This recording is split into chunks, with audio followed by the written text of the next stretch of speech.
Four climate scientists, at different stages in their lives and careers, reveal the burden of knowing what predicted climate changes will bring. The changes that we see right now are much faster than anything we have seen in the climate history. You can say you don't believe in gravity, but the apple's still going to hit you on the head.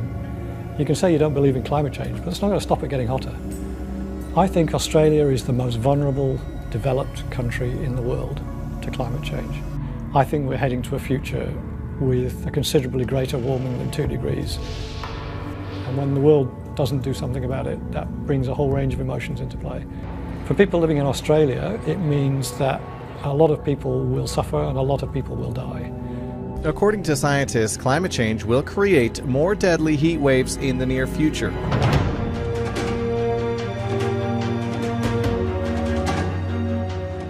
Four climate scientists, at different stages in their lives and careers, reveal the burden of knowing what predicted climate changes will bring.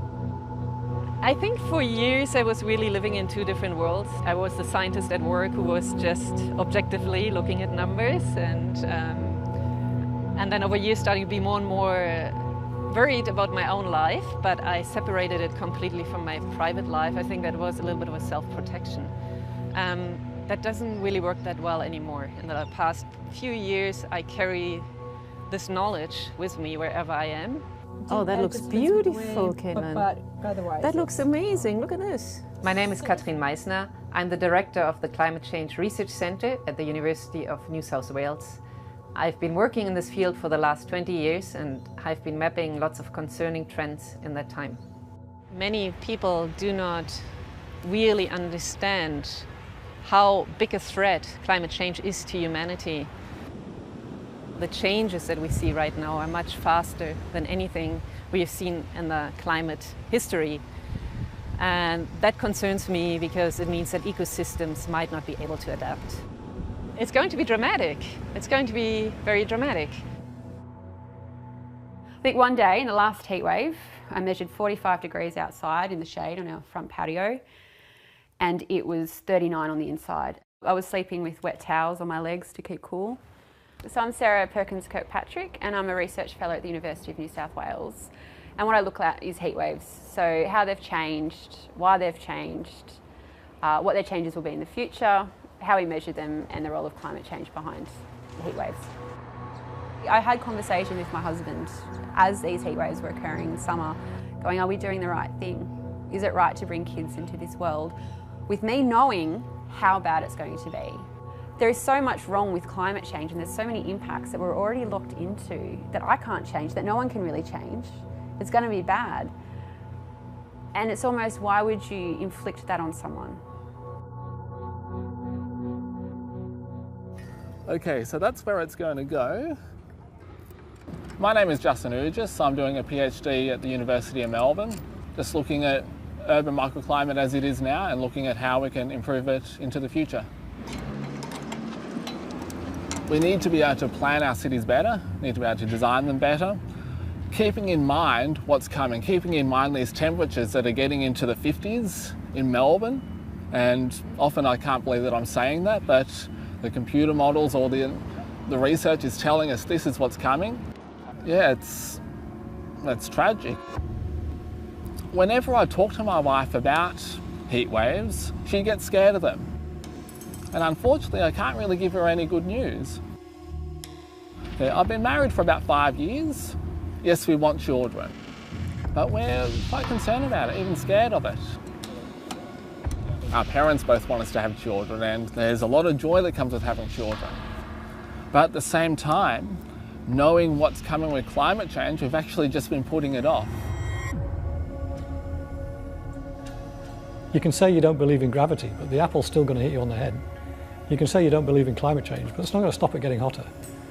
I think Australia is the most vulnerable, developed country in the world to climate change.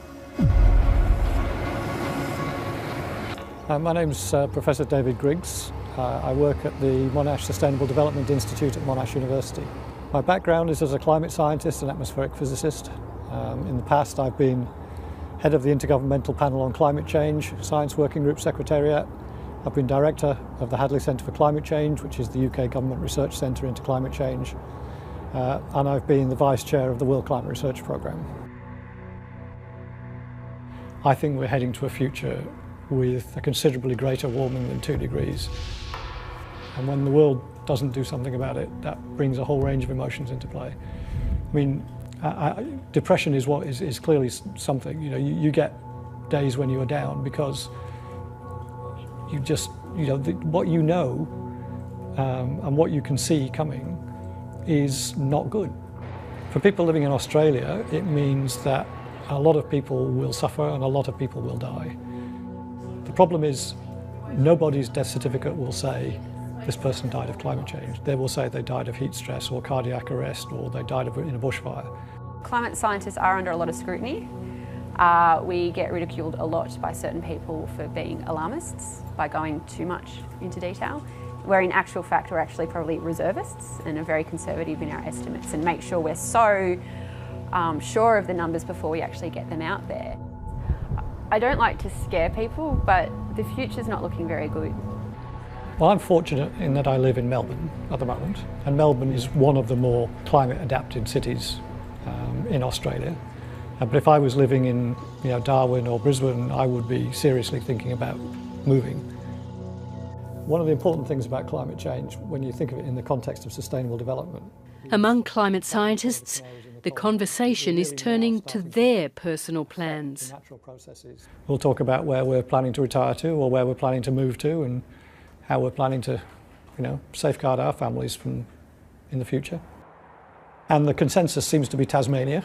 Tassie, because it's the furthest south, it's the coolest. We have thrown up the idea and potentially if the opportunities came up moving to somewhere like Canberra. So it's a city, it's got good infrastructure, got good employment opportunities. Yes, it gets warm there and yes, it's a dry climate, but the temperature doesn't get as hot as Sydney. Their nighttime temperatures are a lot cooler. And you can cope with extreme heat much better if you've got cooler nighttime temperatures to sleep. For me and my wife anyway, may be forced to move further south, and I'm sure that there's a lot of other people that are probably thinking the same thing. My grandpa decided to move down to the coolest part of Australia. He's living on a boat south of Hobart and he's trying to drag me down to Tasmania. He's saying, oh, the University of Tasmania is down here, should come down here. And I've often said to him that I think about it. My wife, she's a lot more keen to do it. I find it really hard to decide on one particular region, saying this one is going to be safe and we're just going to lock this one in. I don't think there will be any safe places. The impacts are going to be big. So my approach is to be as mobile, as flexible as possible, to be able to adapt to whatever is going to happen.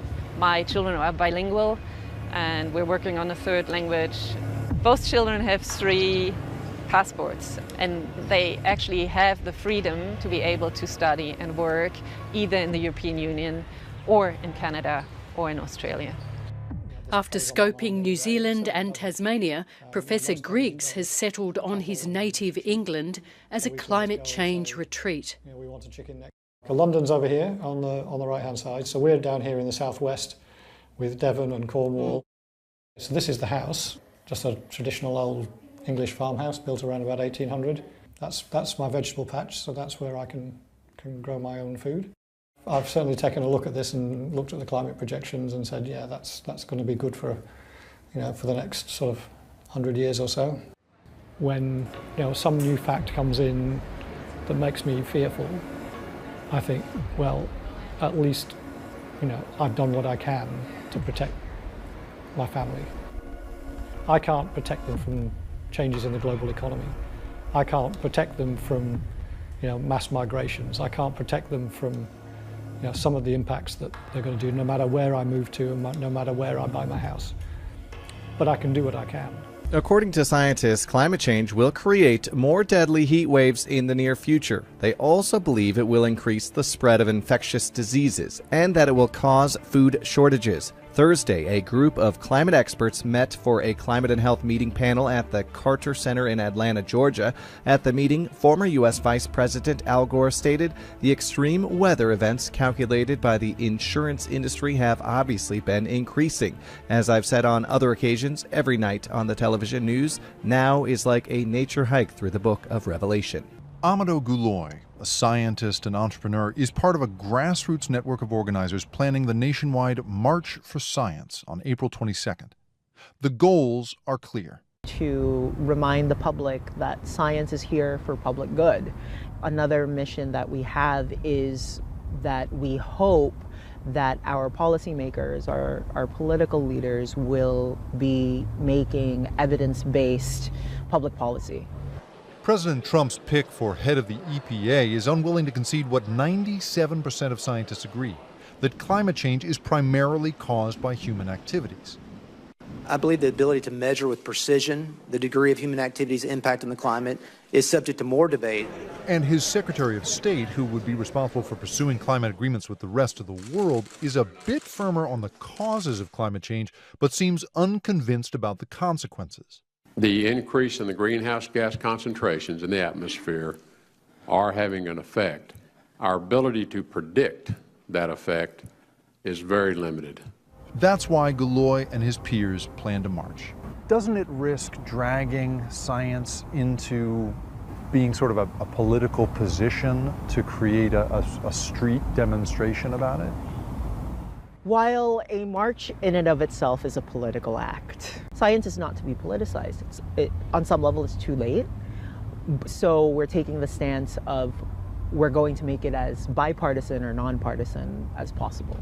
Inexpensive energy. Even Lamar Smith, head of the House Science Committee, has led several attempts to roll back what scientists have been trying to tell the public for years. He sponsored one bill that would have forbidden scientists receiving federal funding from testifying before Congress about their own work. Statements by President Obama and others continually attempt to link extreme weather events to climate change. These claims are, of course, unfounded. On April 22nd, Gouloy hopes the country will listen to its scientists rather than to its politicians. Jacob Ward, Al Jazeera, San Francisco.